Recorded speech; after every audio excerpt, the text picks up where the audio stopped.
Assalamualaikum anak-anak. Alhamdulillah kita kembali lagi dalam pembelajaran jarak jauh. Hari ini Bu Ale akan menjelaskan materi tematik yaitu muatan pelajaran SBDP. Tujuan pembelajarannya yaitu memahami gambar cerita. Nah, sebelum kita mulai, kita berdoa terlebih dahulu ya. Yuk kita berdoa bersama-sama. Bismillahirrahmanirrahim.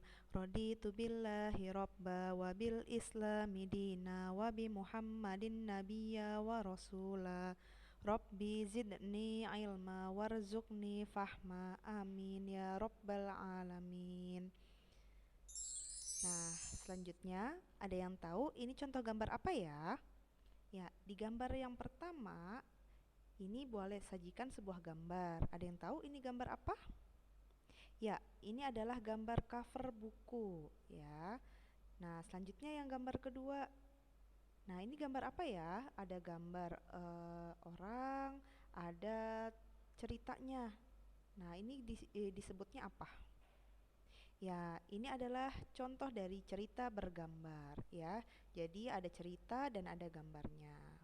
Nah, hari ini kita akan mempelajari gambar cerita. Gambar cerita.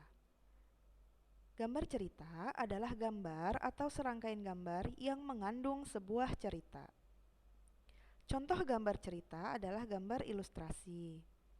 Gambar ilustrasi dibedakan menjadi dua, yaitu gambar yang berupa foto dan gambar tangan. Tujuan ilustrasi adalah untuk memperjelas, memperindah, dan menerangkan isi atau informasi dari sebuah bacaan.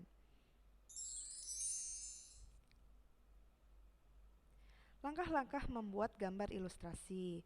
Langkah yang pertama, kita harus menyiapkan terlebih dahulu alat dan bahannya.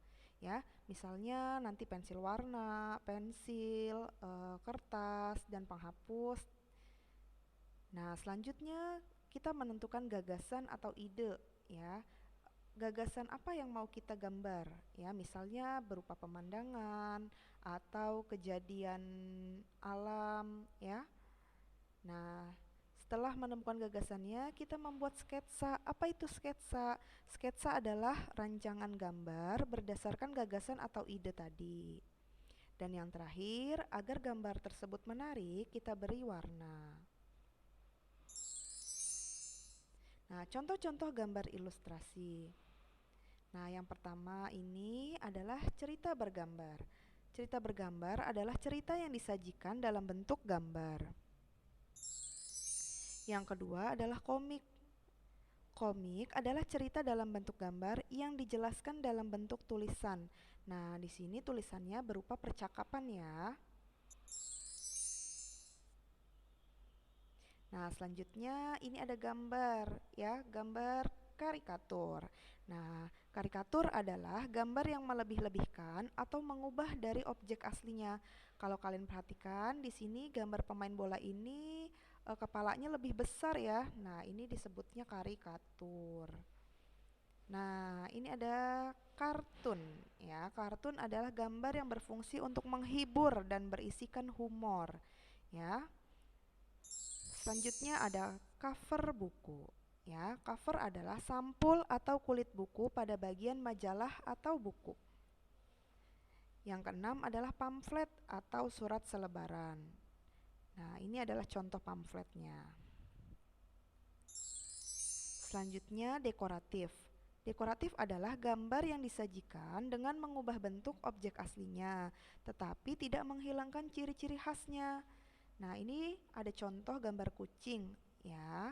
Mengubah bentuk objek aslinya. Kalau kita perhatikan di sini lehernya sangat kecil dan ekornya sangat besar. Nah, ini kan objeknya kita ubah dari bentuk aslinya ya, tetapi tidak menghilangkan ciri-ciri khasnya.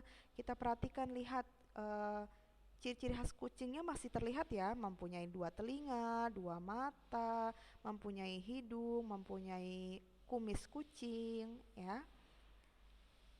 Yang kedelapan yaitu realis, gambar yang dibuat seperti keadaan aslinya. Nah, ini adalah contoh gambar realis. Selanjutnya, unsur-unsur cover buku. Nah, di cover buku itu harus ada judul yang mencolok. Selanjutnya, kalimat penjelas judul yang singkat, nama penulis, nama penerbit, gambar yang menarik, sinopsis buku pada sisi belakang, dan identitas buku. Nah, ini contohnya ya, boleh tampilkan sebuah gambar cover buku. Yang pertama tadi adalah judul buku yang mencolok. Nah, di sini ada judul Bu Pena. Selanjutnya yang kedua adalah kalimat penjelas judul. Di sini ada kalimat penjelasnya yaitu buku penilaian. Yang ketiga nama penulis. Di sini ada nama penulisnya Iren dan kawan-kawan.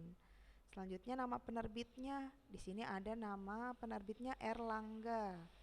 Yang kelima, gambar yang mencolok. Nah, di buku ini ada gambar anak-anak yang sedang berolahraga. Selanjutnya yang keenam, ada sinopsis buku pada bagian belakang buku ya. Dan yang terakhir adalah identitas buku. Nah, identitas bukunya ini adalah Bu Pena. Di sini dijelaskan di bagian punggung buku. Selanjutnya kita masuk ke ciri-ciri komik yang baik. Ciri-ciri komik yang baik yaitu hadir untuk menyampaikan cerita. Nah, di dalam komik itu ada cerita yang ingin disampaikan kepada pembaca. Selanjutnya proporsional, artinya seimbang ya, antara teks dan gambarnya seimbang sehingga yang memudahkan untuk sehingga memudahkan si pembaca ya. Selanjutnya menggunakan bahasa percakapan. Selanjutnya, bersifat kepahlawanan. Nah, komik-komik yang biasa kita baca biasanya disisipkan sifat-sifat kepahlawanan atau nilai-nilai moral yang disampaikan. Selanjutnya, penggambaran watak secara sederhana. Nah, ini untuk memudahkan pembaca menerima isi dari buku komik tersebut. Dan yang terakhir adalah menyediakan humor ya, karena komik sendiri berasal dari kata komik yang artinya jenaka atau humor. Nah, teman-teman, itu ya materi tentang gambar cerita. Nah, nilai Islami yang bisa kita pelajari adalah di dalam surat Quran surat As-Sajdah ayat 9, Allah berfirman, Dia menjadikan pendengaran, penglihatan dan hati bagimu, tetapi sedikit sekali kamu bersyukur. Nah, kita ini Allah sudah ciptakan pendengaran, penglihatan dan hati. Kita harus manfaatkan itu semua dengan sebaik-baiknya. Ya, kita bisa melihat pemandangan yang indah, kita bisa melukisnya dengan indah. Nah, hati kita juga kita gunakan apa yang kita gambar itu untuk menggambarkan ciptakan Allah yang indah, tidak boleh untuk menggambar yang sifatnya menghina atau mengejek ya. Nah, itu tidak boleh ya. Nah, sekarang kerjakan tugasnya ya. Boleh sudah lampirkan worksheetnya beserta tugas keterampilannya. Tugas keterampilannya yaitu membuat cover buku sesuai kreasi kalian masing-masing. Dan jangan lupa diberi warna ya. Oke, sekian materi hari ini. Boleh ucapkan terima kasih. Mohon maaf apabila ada kata-kata yang salah. Wassalamualaikum warahmatullahi wabarakatuh.